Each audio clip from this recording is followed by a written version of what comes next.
नमस्कार प्यारे दोस्तों। आज हम बेदर्द पिया कहानी का 11वां भाग लेकर आ गए हैं। दोस्तों, अगर आपने अभी तक इस कहानी के पिछले 10 भाग नहीं देखे हैं तो इस वीडियो के डिस्क्रिप्शन बॉक्स में प्लेलिस्ट का लिंक मिल जाएगा, आप वहां जाकर देख सकते हैं। तो चलिए अब हम आज की कहानी को शुरू करते हैं। सुबह का वक्त, चौहान मैंसन। सुबह के 11 बज रहे थे। चौहान मैंसन के अंदर हॉल में दो बुजुर्ग दंपति बैठे हुए थे। दोनों ही अपने अपने कामों में व्यस्त थे। बुजुर्ग आदमी, जिनकी उम्र तकरीबन होगी 7 साल, चेहरे पर थोड़ी बड़ी हुई दाढ़ी थी और चेहरे पर नज़र का चश्मा था। उन बुजुर्ग ने शर्ट और पाजामा पहना हुआ था और उनके हाथ में एक अखबार था जिसे वह पढ़ रहे थे।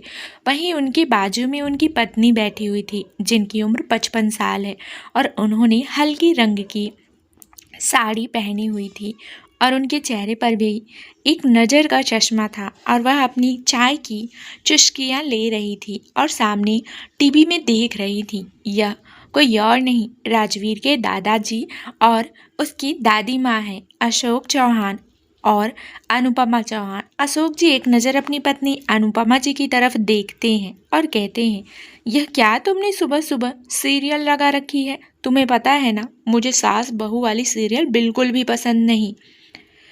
अनुपमा जी दादाजी की तरफ आंखें सिकोड़ कर देखती हैं और कहती हैं, मेरी सीरियल्स के बारे में बोलना ही मत।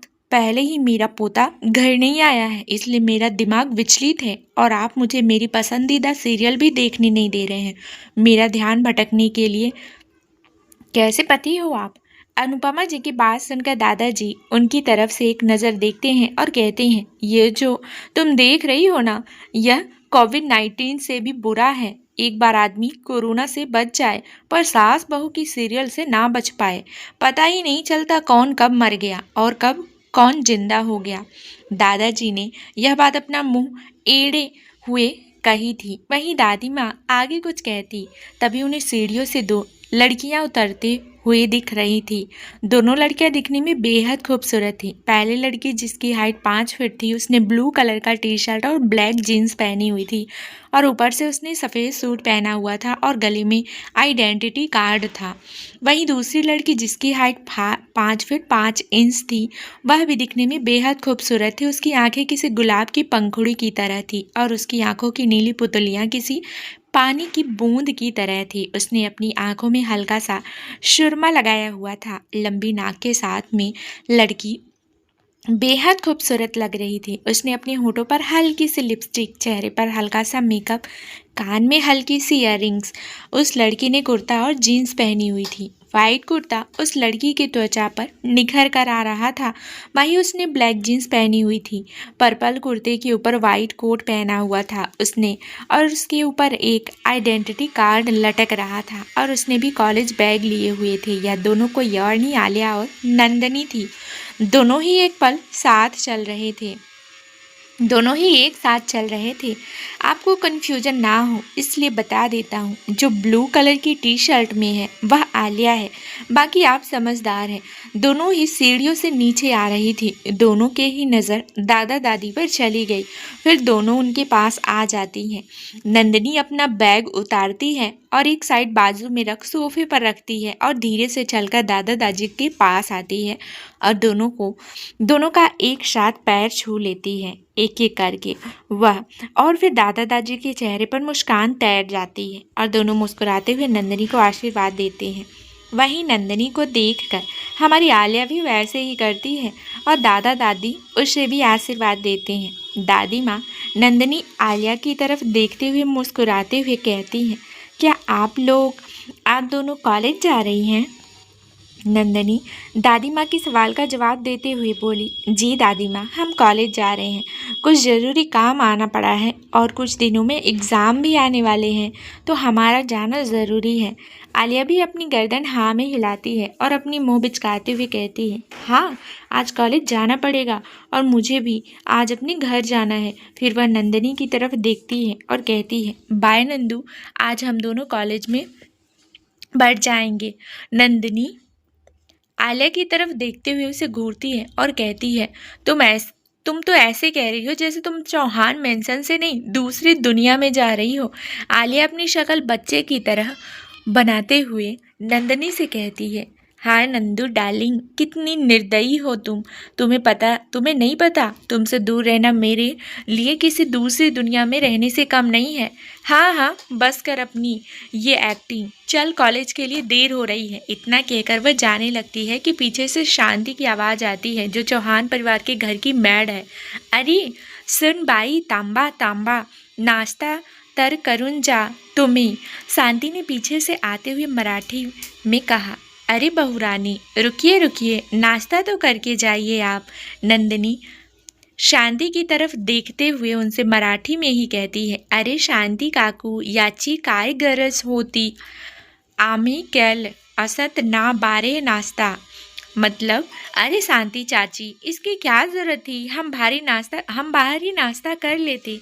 शांति आश्चर्यचकित होते हुए नंदिनी की तरफ देखती हैं और कहती हैं, अरे बाई, आपको मराठी आती है? नंदिनी मुस्कुराते हुए जवाब देती, हाँ जी, मुझे मराठी आती है और मुझे आपकी कोंकणी अपनी लैंग्वेज पर आती है। मैं पिछले 7 सालों से मुंबई में ही रह रही हूँ। वहीं दादी जी भी आश्चर्य में कहती हैं, हाँ नंदिनी, हमने आपके मुंह से पहली बार मराठी सुनी है। हमें पता नहीं था आपको भी मराठी आती है। हमें भी मुंबई में आए हुए बहुत साल हो गए और हमें भी अब तक ठीक से मराठी नहीं आती। आप तो फर्राटेदार मराठी बोलती हैं। आलिया बीच में बढ़ते हुए बोलती है, अरे दादी, हमने ही सिखाया है सब। अगर हम ना होते ना तो नंदू का कुछ नहीं होता। यह बेचारी यहीं खो जाती। इसे मराठी और बाकी लैंग्वेज में नहीं इसे बाकी और बाकी लैंग्वेज मैं ही सिखाई। आलिया ने सारा क्रेडिट लेते हुए कहा।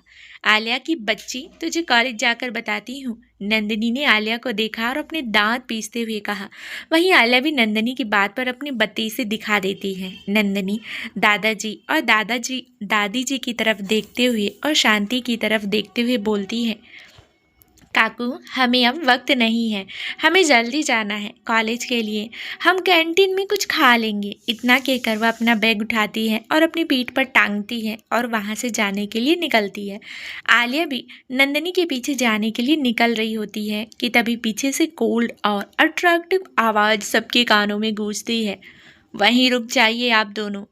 जब पीछे मुड़ कर देखते हैं तो एक डैशिंग पर्सनालिटी वाला हैंडसम बंदा सीढ़ियों से उतर रहा था। वह बंदा बेहद हैंडसम था। दिखने में 6 फीट हाइट, ब्लैक टैक्सीडो पहने हुए, अपने दोनों हाथ जेब में डाले हुए नीचे आ रहा था। उसने अपनी आंखों पर ब्लैक शर्ट्स लगाए हुए थे, जिससे उसका कोल्ड ऑरा भी ज़्यादा डर पैदा करने के लिए काफ़ी था। उस शख्स के आते ही पूरे हॉल का वातावरण बदल गया और वहाँ पर थोड़ी ठंडी हरती छा गई। अब जान चुके होंगे यह बंदा कौन है। नंदिनी का हस्बैंड राजवीर सिंह चौहान। राजवीर उन दोनों की तरफ देखते हुए कहता है, आप दोनों अकेले कॉलेज नहीं जाएंगी। वहीं आलिया राजवीर की बात सुनकर नंदिनी के कान में कहती है, हम ढोल नगाड़े लेकर जाएं कॉलेज में और सबको चिल्ला चिल्ला कर बताते हैं तुम और कोई नहीं दुनिया के जाने माने बिजनेसमैन की पत्नी हो। वहीं नंदिनी आलिया की बात पर ध्यान नहीं देती है और राजवीर सामने आता है। तभी उसे बाथरूम वाला दृश्य फिर से याद आ जाता है और वो शर्माने लगती है और उसका चेहरा फिर से लाल हो जाता है। वहीं राजवीर वहाँ पर चलते हुए आता है और उसके जूते की आवाज़ पूरे हॉल में गूंज रही थी, टॉक टॉक टॉक। राजवीर वहाँ आता है और सामने किसी महाराजा की तरह सोफा पर बैठ जाता है। उसकी नज़र अभी भी नंदिनी और आलिया पर ही टिकी हुई थी। वहीं बेचारी नंदिनी राजवीर को देखकर ऐसे शर्मा रही थी जैसे कि वो शर्मा जी की लड़की हो। वहीं आलिया का ध्यान जब नंदिनी की तरफ जाता है तो उसे नंदिनी पर थोड़ा शक होता है। अपनी आंखें छोटी करके नंदिनी की तरफ वो देखती है और उसके कान में कहती है, तुम जीजू को देखकर इतना शर्मा क्यों रही हो? कहीं कल रात तुम दोनों में वो सब तो नहीं हो गया? आलिया ने यह सब शरारती अंदाज में कहा। वहीं आलिया की बात सुनकर नंदिनी की आंखें बड़ी हो जाती है और वह घूर कर आलिया की तरफ देखती है। वो शर्माते हुए और थोड़े गुस्से के साथ आलिया से कहती है, तुम्हारी जबान को ज़्यादा ही नहीं चलने लगी कैंची की तरह? और हमारे बीच ऐसा वैसा कुछ नहीं हुआ है। नंदिनी ने आलिया को क्लैरिफिकेशन देते हुए कहा। आलिया नंदिनी की बात सुनकर फिर से शरारती ढंग से कहती है, तो यह चेहरे पर लालिमा क्यों छाई हुई है मेरे लाल टमाटर? नंदिनी कुछ कहती उससे पहले ही राजवीर की आवाज फिर से हॉल में गूंजती है। आप दोनों अकेली कॉलेज नहीं जाएंगी। राजवीर के फिर से यह बात कहने पर नंदिनी अपने चेहरे की शर्माहट छुपाती है और गहरी सांस लेकर अपने दिल को धड़कने से रोकती है और राजवीर की तरफ देखते हुए उससे बोलती है, तो फिर क्या हम ढोल नगाड़े बजाते हुए जाएं? यह आइडिया ठीक रहेगा नंदू, आलिया ने झट से कहा। वहीं नंदिनी ने आलिया को घूर कर देखा, फिर शांत नजर से राजवीर की तरफ देखने लगी। वहीं राजवीर इन दोनों की बातों को इग्नोर करते हुए आगे कहता है, कल जो ब्लास्ट हुआ था उसकी वजह से हम आप दोनों को अकेले नहीं जाने देंगे। आपके साथ कोई और भी जाने वाला है जो प्रोटेक्शन कर सके। वहीं दादाजी और दादी माँ राजवीर को इतनी सुबह सुबह घर पर देखकर खुश हो जाते हैं। दादी माँ राजवीर को कुछ पूछने ही वाली थी कि राजवीर उन्हें कुछ ना कहने का इशारा करता है और अपनी मोबाइल में एक मैसेज करता है और फिर कुछ देर रुकता है और नंदिनी और आलिया की तरफ देखता है। आप दोनों अकेले कहीं नहीं जाएंगे, आपके साथ कोई आने वाला है, इसलिए कुछ मिनट उनका इंतजार करें। इतने में ही मेंशन के अंदर एक 25 साल की लड़की प्रवेश करती है जो कि दिखने में किसी फाइटर की तरह लग रही थी। उस लड़की ने black T shirt, black pant और कमर पर एक घन लठियाई रखी हुई थी और उसने अपने बाल पॉनीटेल में बांधे हुए थे। लड़की दिखने में खूबसूरत थी पर उसके चेहरे पर कोई इमोशनल नहीं थे। वह लड़की धीरे से चलकर नंदिनी और आलिया के पास खड़ी हो जाती है। वहीं नंदिनी और आलिया उस लड़की को प्रश्नवाचक दृष्टि से देखने लगते हैं। वहीं राजवीर उन दोनों की तरफ देखता है, फिर दादा दादी की तरफ देखते हुए कहता है, मिलिए, ये है नंदिनी की बॉडीगार्ड वेरोनिका। वहीं जब दादी जी और दादाजी आलिया और नंदिनी की यह बात सुनते हैं, जब लोग राजवीर की आंखें फाड़ कर देखने लगते हैं, दादी माँ अपने चेहरे पर मुस्कुराहट लाते हुए कहती हैं, अच्छा क्या तुमने नंदिनी के लिए बॉडीगार्ड का अरेंजमेंट कर दिया, वरना मुझे इसकी हमेशा चिंता रहती। वहीं दादाजी भी दादी माँ भी बात बीच में काटते हुए नंदिनी से बोलती हैं, नहीं, नंदिनी बोलती है दादी माँ की बात काटते हुए, नहीं दादी माँ, हमें इसकी ज़रूरत नहीं है, हम खुद की सुरक्षा खुद कर सकते हैं। हमें नहीं चाहिए कोई बॉडीगार्ड जो हमेशा हमारे पीछे साया की तरह पीछा करता रहे, हमें बिल्कुल नहीं पसंद और ना ही हमें इन सब की आदत है। तभी राजवीर कठोर नज़र से नंदिनी की तरफ देखता है और धीरे से अपनी ठंडी आवाज़ में कहता है, तुम्हें इसकी सख्त ज़रूरत है क्योंकि तुम अब चौहान खानदान के सदस्य बन चुकी हो और हर पर तुम पर खतरा मंडरा रहा है, मंडराएगा, इसलिए तुम्हें इसकी सख्त ज़रूरत है। और रही बात आगे पीछा करने की, तो वो तुम्हारा पीछा नहीं करेगी, यह हमेशा तुम्हारे साथ रहेगी और इसकी एडमिशन भी तुम्हारे कॉलेज में कर दिया गया है और तुम्हारे डिपार्टमेंट में। वहीं नंदिनी कुछ नहीं कहती है। दोनों एक नज़र वेरोनिका को देखते हैं और अपना बैग उठाकर दरवाजे से बाहर चले जाते हैं। वेरोनिका भी बाहर चली जाती है उनके पीछे पीछे। दोपहर का वक्त, मुंबई मेडिकल इंस्टीट्यूट। दोपहर के तकरीबन 3 बज रहे थे। नंदिनी अपने कॉलेज के बाहर किसी लड़के से बात कर रही थी। आलिया घर जा चुकी थी क्योंकि उसके पापा ने उसे अर्जेंट बुलाया था और वहीं वेरोनिका दूर से नंदिनी पर नज़र रखे हुई थी। आज नंदिनी को राजवीर लेने के लिए आने वाला था और यह बात नंदिनी को भी शायद कुछ देर पहले ही पता चली थी। वहीं नंदिनी जिस लड़के से बात कर रही थी वह लड़का बेहद हैंडसम था, दिखने में गुड लुकिंग था और उसे कॉलेज का सबसे हैंडसम गुड लुकिंग लड़का भी कहा जाता था। 6 फीट हाइट, गेहुआ रंग, भूरी आंखें, घुंघराले बाल, लंबी नाक, ब्लैकिश लिप्स और चेहरे पर हल्की सी स्माइल और कसरती बदन का मालिक, यह सब था उस लड़के में।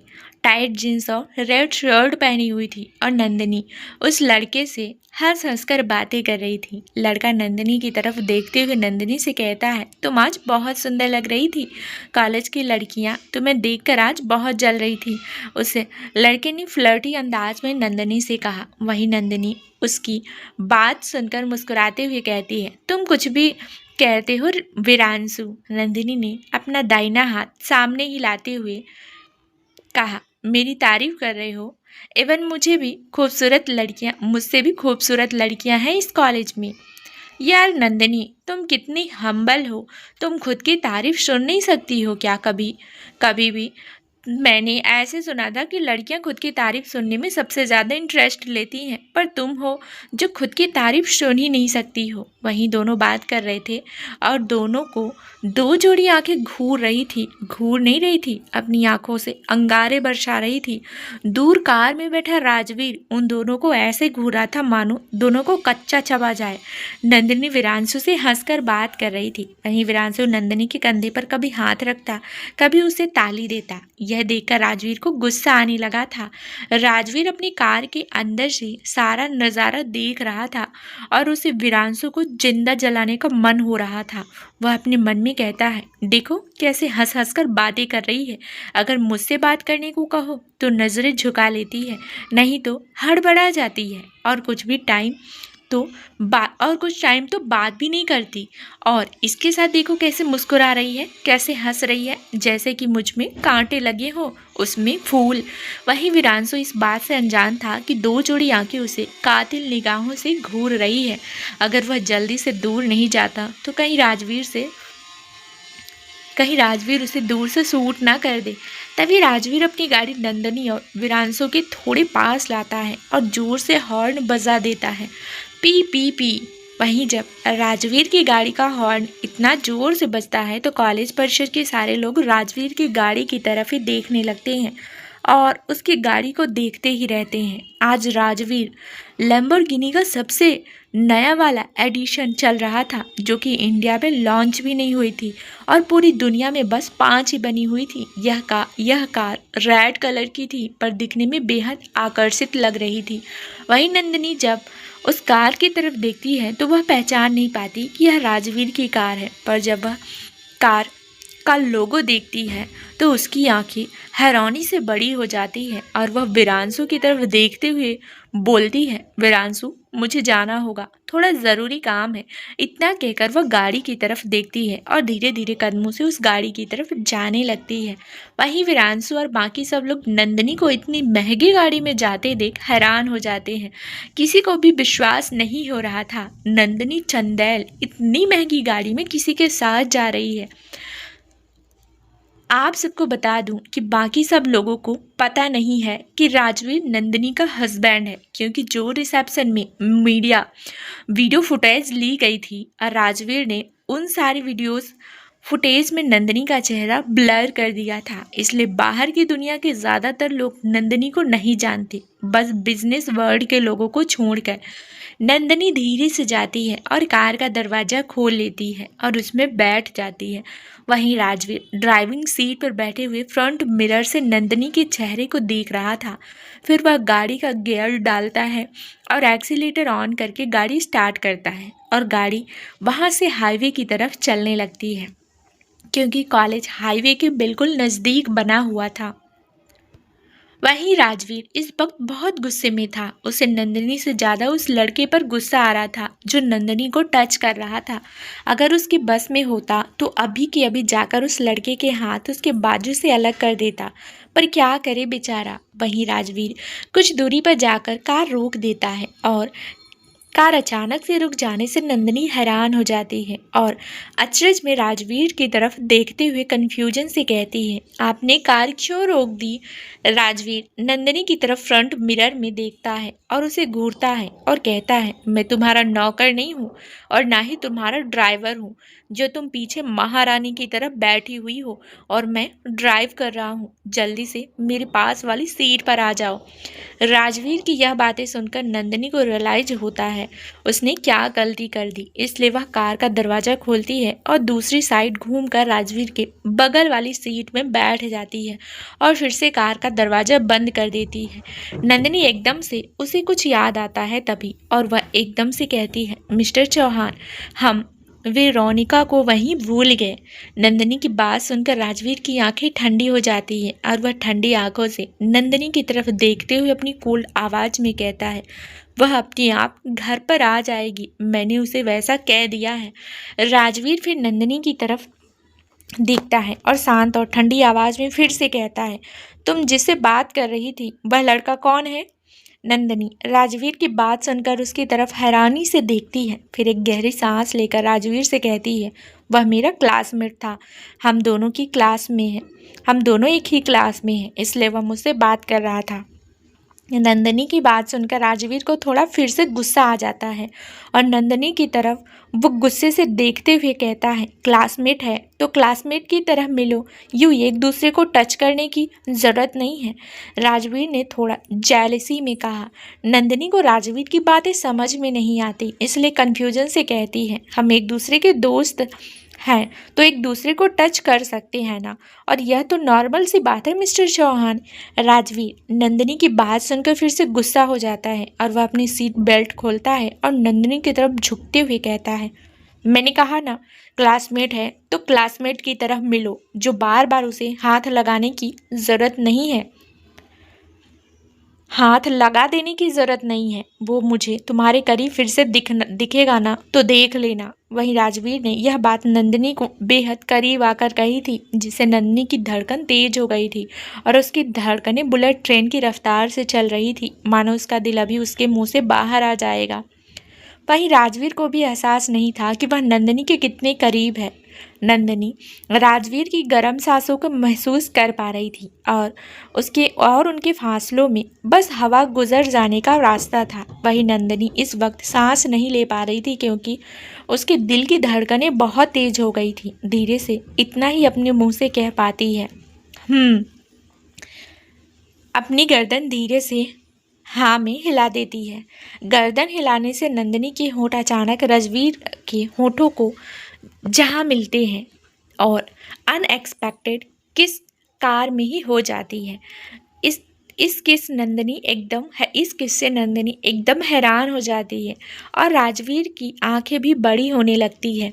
पर राजवीर इसका फ़ायदा उठाकर अपने दोनों हाथ में नंदिनी का चेहरा पकड़ लेता है। जो अनएक्सपेक्टेड की हुई थी उसे एक्सपेक्टेड बना देता है और उसके होठों को अपने होठों से मिला लेता है और क्योंकि वह घर में नहीं, खुले एरिया में कार में थे। कार के शीशे भी ऐसे डिज़ाइन किए हुए थे कि बाहर का कोई आदमी उन्हें नहीं देख सकता था, वह बस बाहर के आदमियों को देख सकते थे। राजवीर का दिल इस वक्त उसे बगावत करना चाहता था। वहीं राजवीर का शरीर गर्म होने लगा था और अकड़ने भी लगा था, और यह सब राजवीर महसूस कर पा रहा था। उसका शरीर किसी लोहे की तरह सख्त होता जा रहा था और वह अपनी शरीर की हलचल महसूस कर पा रहा था।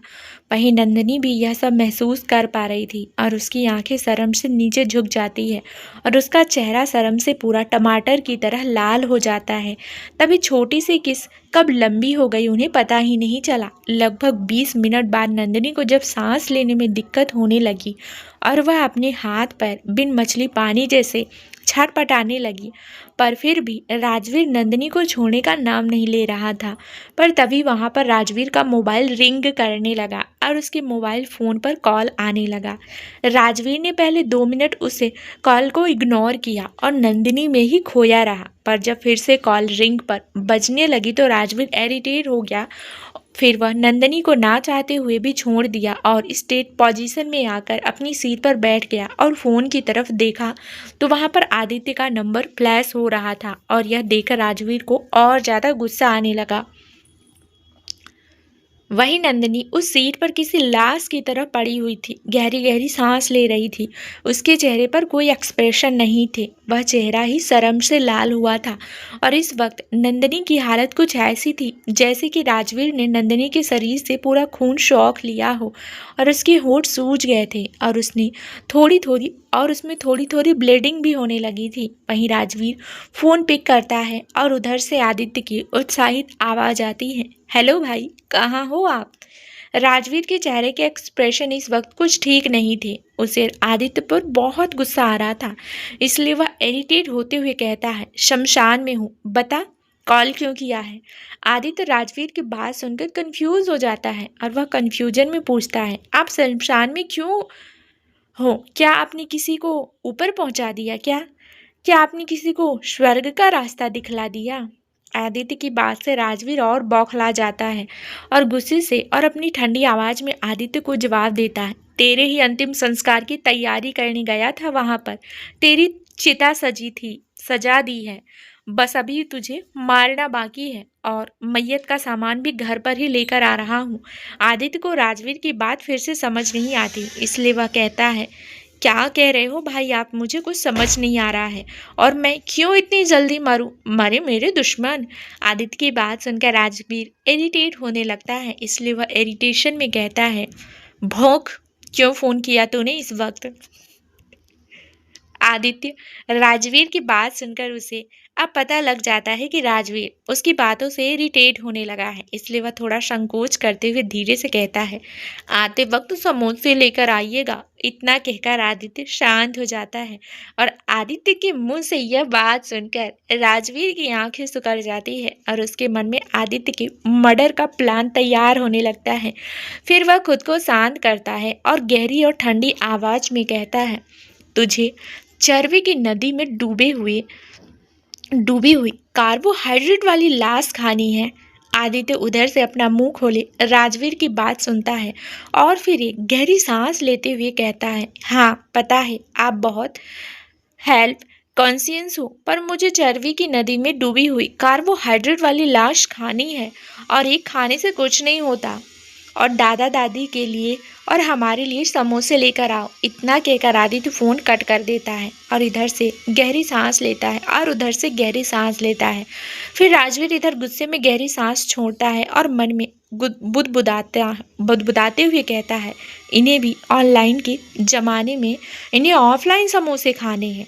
वहीं नंदिनी ने इस वक्त खुद को संभाल लिया था और वह गहरी गहरी सांस ले रही थी।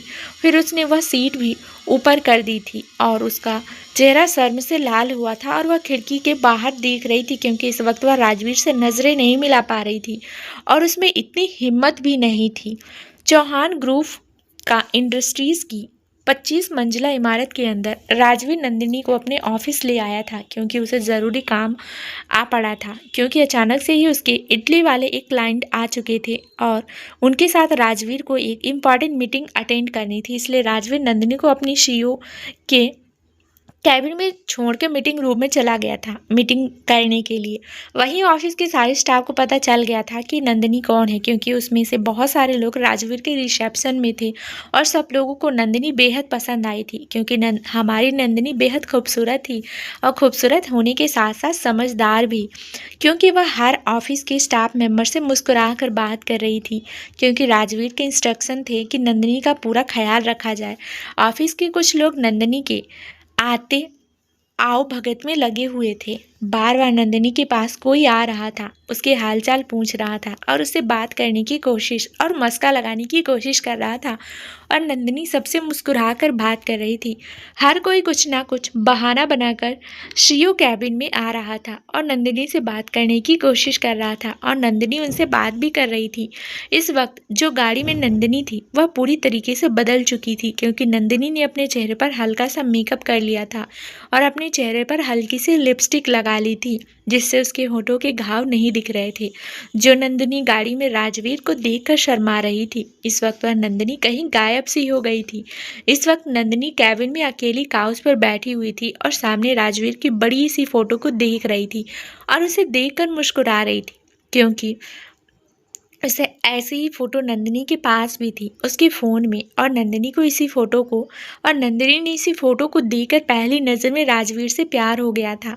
फोटो कुछ ऐसी थी कि राजवीर 3 पीस बिजनेस सूट में किसी महाराजा की तरह अपनी कुर्सी पर बैठा हुआ था, अपना लेफ्ट पैर पर रखा हुआ था और दोनों पैरों में महंगे जूते पहने हुए थे। वहीं उसके दाएं पैर में एक महंगी वॉच थी और उसी हाथ में बड़ी सी सुलगती हुई सिगार थी और राइट हैंड कुर्सी पर था और चेहरे पर राजवीर ने शेड्स लगाए हुए थे, जिससे राजवीर का लुक एकदम रॉयल प्रिंस की तरह लग रहा था।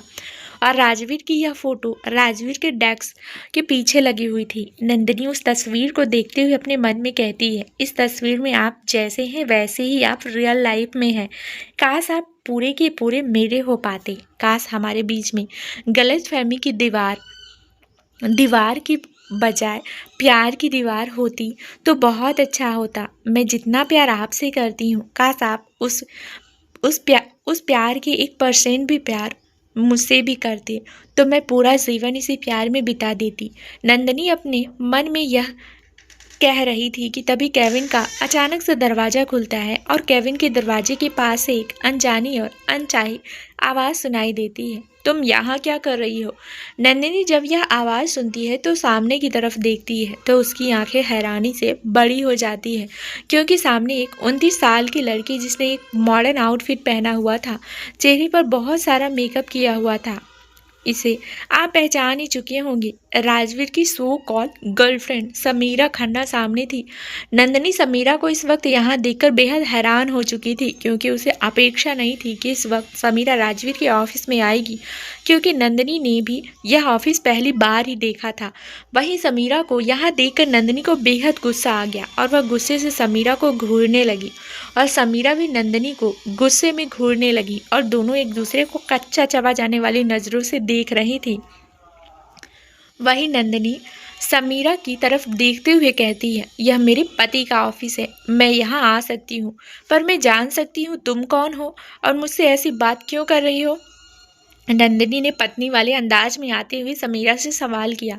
वहीं नंदिनी को फिर से सामने देखकर समीरा को कुछ दिनों पहले वाला थप्पड़ याद आ गया, जो कि नंदिनी ने समीरा के कान के नीचे बजाई थी। उस वक्त नंदिनी समीरा को पहचान नहीं पाई थी, क्योंकि समीरा ने उस वक्त अपने चेहरे पर मास्क लगाया हुआ था। समीरा अपनी बड़ी बड़ी हील्स पहने हुए सामने नंदिनी की तरफ आ रही थी। वहीं उसके हाथ में एक लग्जरियस बैग था, जिसे वह हिलाते हिलाते नंदिनी के पास आ रही थी। वहीं नंदिनी काउच पर किसी रानी की तरफ बैठी हुई थी और समीरा को खुद की तरफ आते हुए देख रही थी। समीरा स्वाभिमानी अंदाज में किसी महारानी की तरह नंदिनी पर हुक्म छोड़ते हुए कहती है, तुमने राजवीर बेबी को कहीं देखा? समीरा ने बेबी शब्द पर ज़्यादा जोर देते हुए कहा। समीरा के मुंह से राजवीर के लिए बेबी शब्द सुनकर नंदिनी को बेहद गुस्सा आ जाता है और वह गुस्से से समीरा को घूरते हुए अपनी ठंडी आवाज़ में कहती है, तुम्हारे बेबी को मैंने पालने में सुलाया है, देखो सो रहा होगा यहीं कहीं। नंदिनी किस बात में समीरा को गुस्सा दिलाने का काम किया था। वहीं समीरा नंदिनी की बात पर उसकी आंखें सिकुड़ जाती हैं और उसे गुस्सा आने लगता है और वह गुस्से में नंदिनी पर बरसते हुए कहती है, सही सही बताओ राजवीर बेबी कहाँ है? समीरा की बात पर नंदिनी फिर से चिल अंदाज में उसे उल्टा जवाब देती है, यार तुम कितनी बकैती करती हो यार, तुम्हें कितनी बार बता चुके हैं यहीं कहीं होगा, देख लो तुम्हारे बच्चे को मैंने पहले भी कहा था और अभी भी कह रही हूँ। और एक बात, इतना कहकर नंदिनी काउच से उठ जाती है और अपनी ड्रेस मतलब कि अपना कुर्ता ठीक करती हुए सामने समीरा की तरफ देखते हुए वह अपनी आंखें छोटी कर लेती है। फिर अपनी एक उंगली दिखाकर समीरा से कहती है, आइंदा से हमसे या हमारे सामने ऊंची आवाज़ में बात की तो तुम्हारी जुबान तुम्हारे हलक से खींच लेंगे और उसकी गांठ बांध कर रख देंगे, समझ आई बात तुमको? नंदिनी की धमकी सुनकर एक पल के लिए ऐसा समीरा डर जाती है, क्योंकि नंदिनी ऐसा कर भी सकती है। समीरा नंदिनी का हाथ का स्वाद चख चुकी थी और फिर नंदिनी को कुछ ऐसा करने नहीं देने वाली थी। पर फिर उसे राजवीर का ख्याल आता है और वह एक खतरनाक मुस्कान मुस्कुराते हुए नंदिनी की तरफ देखते हुए कहती है, तुम्हें पता है तुम किसको धमकी दे रही हो? तुम जानती हो मैं कौन हूँ? नंदिनी समीरा की बात सुनकर उसकी आंखें सिकुड़ जाती हैं और वह सामने की तरफ समीरा को देखते हुए कहती है, हाँ हम तुम्हें अच्छे से जानते हैं, तुम हो ए ग्रेट फिल्म की बी ग्रेट एक्टर, जिसने अभी अभी कुछ सालों पहले ही इंडस्ट्री में कदम रखा है और पूरे इंटरटेनमेंट इंडस्ट्री में हर किसी के साथ रात रंगीन करने के लिए भी जानी जाती है। इतना कहकर वह सामने समीरा की तरफ देखती है और एक प्राउड वाली मुस्कान मुस्कुराती है, जैसे कि उसका मजाक उड़ा रही हो। नंदिनी की बात सुनकर समीरा की आंखें गुस्से से लाल हो जाती हैं और उसके हाथ कांपने लगते हैं। उसे इतना गुस्सा आ रहा था कि इस वक्त कि उसके दांत भी किटकिटाने लगे थे। समीरा अपनी आंखें बंद करती है और खुद को कंट्रोल करते हुए कहती है, अपनी हद में रहो। अगर मैं तुम्हारी यह बात राजवीर को बता दी ना तो वह तुम्हारा क्या हश्र करेगा तुम्हें पता भी नहीं। समीरा ने नंदिनी को राजवीर की धमकी देते हुए उसे डराने की कोशिश की। समीरा की बात सुनकर एक पल के लिए नंदिनी डर जाती है, फिर भी वह गहरी सांस लेती है और समीरा की आंखों में आंखें डालकर उसे कड़े लहजे में कहती है, तुम्हें जिसको शिकायत लगानी है उसको लगाओ, मुझे घंटा फर्क नहीं पड़ता। और याद रखना, मैं तुम्हारा कैरियर ज़रूर ख़त्म कर सकती हूँ और तुम मेरे पति की गर्लफ्रेंड हो, इसलिए मैं तुम्हें बता देती हूँ अंदर वाली राज की बात। तुम जिस चौहान ग्रुप ऑफ इंडस्ट्री की बिल्डिंग में खड़ी होगी ना, वह आधी मेरी है। मतलब कि इस पूरे चौहान ग्रुप ऑफ इंडस्ट्री में से आधे चौहान ग्रुप की मालकिन हूँ। यह बात चौहान ग्रुप ऑफ इंडस्ट्री के चेयरमैन अशोक सिंह चौहान ने कही है और उन्होंने ही मेरे नाम पर सारे पेपर्स ट्रांसफ़र किए हैं। अगर तुम राजवीर को शिकायत लगाना चाहती है तो लगा दो। मैंने पहले भी कहा था मुझे फ़र्क नहीं पड़ता है, पर तुम्हें ज़रूर फ़र्क पड़ेगा अगर तुम यूं ही राजवीर के पीछे मक्खी बनकर भिन भिनाती रही। कब मैं तुम्हें मार दूंगी इसका भरोसा नहीं। इतना कहकर नंदिनी उसे खा जाने वाली नज़रों से देखने लगती है। तुम क्या बकवास कर रही हो? यह नहीं हो सकता। समीरा ने हैरान होते हुए और आंखें फाड़ नंदिनी को देखते हुए कहा। नंदिनी समीरा के पास आकर उसके गालों को थपथपाती है और बड़े ही क्यूट अंदाज में कहती है, अच्छा तुम कितनी भोली हो। तुम यह यह तो सब हो चुका है और यह बात तुम्हारे बॉयफ्रेंड को भी पता है। पूछ कर देखो उनसे। समीरा नंदिनी के इस एंगल से हैरान हो जाती है, पर फिर भी वह खुद को संभालते हुए अपने चेहरे पर कुटिल मुस्कान मुस्कुराते हुए कहती है, तुम कितनी भी ज़्यादा प्रॉपर्टी अपने नाम कर लो, दुनिया की सबसे कीमती चीज़ मेरे पास है ना, तुम्हारा पति राजवीर, वह तो मेरे पीछे दीवाना है। इतना कहकर समीरा नंदिनी को नीचा दिखाने का प्रयास करती है और समीरा की यह बात कहीं ना कहीं नंदिनी को सच भी लग रही थी और इस बात से उसे बुरा भी लग रहा था, पर वह फिर भी खुद को संभालती है और पूरे स्वाभिमान के साथ समीरा की तरफ देखते हुए ठंडी और शांत आवाज में कहती है, यह बात तो मुझे पता है, पर तुम्हें एक बात बताऊं, पूरे समाज के सामने मैं उनकी पत्नी हूं और सारे बिजनेस वर्ल्ड में उनकी पत्नी के नाम से भी जानी जाती हूं। रिसेप्शन तो तुम देख ही चुकी होगी और तुम्हारी हैसियत क्या है मेरे सामने। मैं मानती हूँ मेरा पति तुम पर लट्टू है, पर मुझे यह पता नहीं उसने तुम्हें मुझे यह पता नहीं उन्होंने तुम में क्या देख लिया। फिर नंदिनी समीरा को ऊपर से नीचे देखते हुए स्कैन करती है और फिर से समीरा को एक चौंकाने वाला जवाब देती है, तुम जैसी बंजार इमारत में जो कभी भी ढल सकती है। और एक बात कान खोलकर सुन लो, मैं उनकी पत्नी हूँ और उनके साथ जहाँ भी जाऊँगी तो लोग मुझे सम्मान के नज़रों से देखेंगे। अगर तुम उनके साथ कहीं भी जाओगी तो तुम्हें कहीं भी दूसरी औरत का कहकर बुलाया जाएगा और हमारे समाज में और हमारे राजपूतानी समाज में एक आदमी का, खासकर शादीशुदा आदमी का किसी अन्य महिला के साथ चक्कर चल रहा हो तो उसे हमारे समाज में गर्लफ्रेंड नहीं रखैल कहते हैं। तो यह बात याद कर लेना और अपनी हैसियत भी कि तुम क्या हो, रखैल से ज़्यादा कुछ नहीं। जब मेरा पति का मन भर जाएगा, तुमसे ऊब जाएगा, तो फिर से मेरे पास चला आएगा। इतना कहकर नंदिनी उसे गुस्से वाला लुक देती है और उसका मजाक उड़ाने लगती है। समीरा अपना पैर पटककर नंदिनी की तरफ देखती है उसकी तरफ उंगलियां दिखाते हुए कहती है, इतना ही रहती है यू। इतना कहकर वो वहाँ से पैर पटकते हुए गुस्से में चली जाती है। वहीं कुछ लोग ऑफिस के बाहर खड़े होकर इन सब की बातें सुन रहे थे और थोड़ा तमाशा देख रहे थे, पर बाकी के लोग जब दरवाज़ा खोलने की आवाज़ सुनते हैं तो अपनी अपनी जगह पर बैठ जाते हैं और समीरा उन सबको घूर कर वहाँ से चली जाती है। वहीं कैबिन के अंदर नंदिनी गहरी सांस लेकर काउच पर बैठ जाती है और कुछ पल पहले जो उसे हिम्मत की थी उसके बारे में सोचने लगती है और आने वाले परिणामों के बारे में भी सोचने लगती है, क्योंकि उसे राजवीर का डर सताने लगा था। अगर समीरा ने राजवीर को उल्टा सीधा बता दिया तो उसकी लंका ही लग जाएगी। नंदिनी को राजवीर का डर भी सता रहा था, पर उससे ज़्यादा उसे गुस्सा भी आ रहा था और उसे डर की जगह धीरे धीरे गुस्से ने लेनी शुरू कर दी थी। उसकी आंखें लाल हो चुकी थी और उनमें आंसू भी आ चुके थे। जो कुछ भी समीरा ने कहा वह सच था। राजवीर उसका नहीं, समीरा का था। पर नंदिनी को कहीं ना कहीं लगने लग गया था कि राजवीर अब उसकी तरफ ध्यान देने लगा है। पर आज जब उसने समीरा की बातें सुनी, समीरा का ऐसे यहाँ अचानक से आना और जो कुछ भी राजवीर ने उसके साथ किया, वह तो बस एक खेल था। क्योंकि राजवीर जब भी नंदिनी के करीब आता था, नंदिनी को अलग सा एहसास होता था और उसे यह एहसास आज कार में भी हुआ। उसे ऐसा लगा कि राजवीर भी उससे मोहब्बत करने लगा है।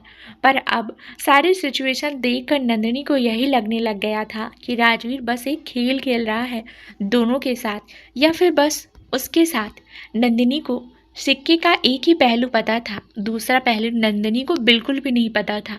नंदिनी सामने की तरफ देखते हुए कुछ सोच रही थी, पर उसका चेहरा पूरा लाल हो चुका था गुस्से के कारण और आंखें भी बरसाने वाली थी। बिना कैसे खुद को संभाले हुए रखा था। तभी फिर से धीरे से कैबिन का दरवाजा खुलता है और कैबिन के अंदर राजवीर दाखिल होता है। नंदिनी जब फिर से दरवाजा खुलने की आवाज़ सुनती है तो सामने देखती है तो राजवीर खड़ा था, जिसके चेहरे पर एक शांति और संतुष्ट करने वाली मुस्कान थी। राजवीर धीरे धीरे चलकर अपने डेस्क के पास जा रहा था और माहौल में शांति पसरी हुई थी। पर तभी उसे शांति को तोड़ते हुए नंदिनी की शांत और कर्कश और कठोर आवाज़ पूरी कैबिन में गूंजती है, आई वॉन्ट टू डाइवोर्स। वहीं नंदिनी के अचानक से यह कहने पर कि उसे डाइवोर्स चाहिए, राजवीर की आंखें सिकुड़ जाती है और राजवीर नंदिनी की तरफ पलटकर उसे ठंडी निगाहों से देखता है और अपनी शांत और कर्कश आवाज में कहता है, ये क्या बेकी बेकी बातें कर रही हो तुम। सभी नंदिनी और राजवीर की तरफ गुस्से भरी निगाहों से देखते हुए तभी नंदिनी राजवीर की तरफ गुस्से से भरी निगाहों से देखते हुए काउच से उठती है और अपना कुर्ता ठीक करते हुए धीरे धीरे चलकर राजवीर के पास आती है और उसकी आंखों में आंखें डालकर कहती है, I want to divorce. Nandini के फिर से आई वॉन्ट टू डाइवोर्स कहने से राजवीर की आंखें सर्द हो जाती हैं और वो नंदिनी को गुस्से से घूरने लगता है, जैसे कि उसे अभी ही अपनी आंखों से मार दे। वहीं नंदिनी भी राजवीर को घूर रही थी, वह भी गुस्से और अपनी आंखों में आंसू लाकर। राजवीर गुस्से में अपनी ठंडी आवाज में कहता है, ये क्या कह रही हो तुम।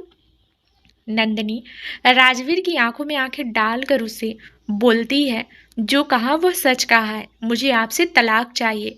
नंदिनी के मुंह से फिर से एक बार तलाक शब्द सुनकर राजवीर की मुट्ठी भींच जाती है और वह नंदिनी की तरफ गुस्से से देखते हुए एक गहरी सांस लेता है और नंदिनी की कमर में हाथ डालकर उसे अपनी करीब कर लेता है और धीरे से अपनी गर्दन उसके कान के पास ले जाकर गरम सांस छोड़ता है, जिसे नंदिनी शिहर जाती है। पर राजवीर धीरे से नंदिनी के कान में कहता है, मैंने रिसेप्शन वाले दिन भी कहा था, अलग होना या ना होना यह मैं तय करूंगा, तुम नहीं वाइफी। और यह बात कान खोल कर सुन लो तुम। राजवीर की ऐसी बात पर नंदिनी तुनक कर कहती है, पर मुझे डाइवोर्स चाहिए किसी भी हालत में, वह भी आज के आज। मैं नहीं रहना चाहती आपके साथ। और नंदिनी की बात पर राजवीर का हाथ नंदिनी की कमर पर कसता जाता है और नंदिनी को थोड़ा दर्द भी होने लगता है और राजवीर को गुस्सा आने लगता है। राजवीर नंदिनी को अपने बेहद करीब करते हुए उसके चेहरे के सामने अपना मुंह लाते हुए कहता है, यह क्या बहकी बहकी बातें कर रही हो आप। मुझे डाइवोर्स अभी नहीं चाहिए और ना ही अभी मैं तुमसे डाइवोर्स लूंगा। यह बात कान खोलकर सुन लो, राजवीर ने कड़े लहजे में कहा।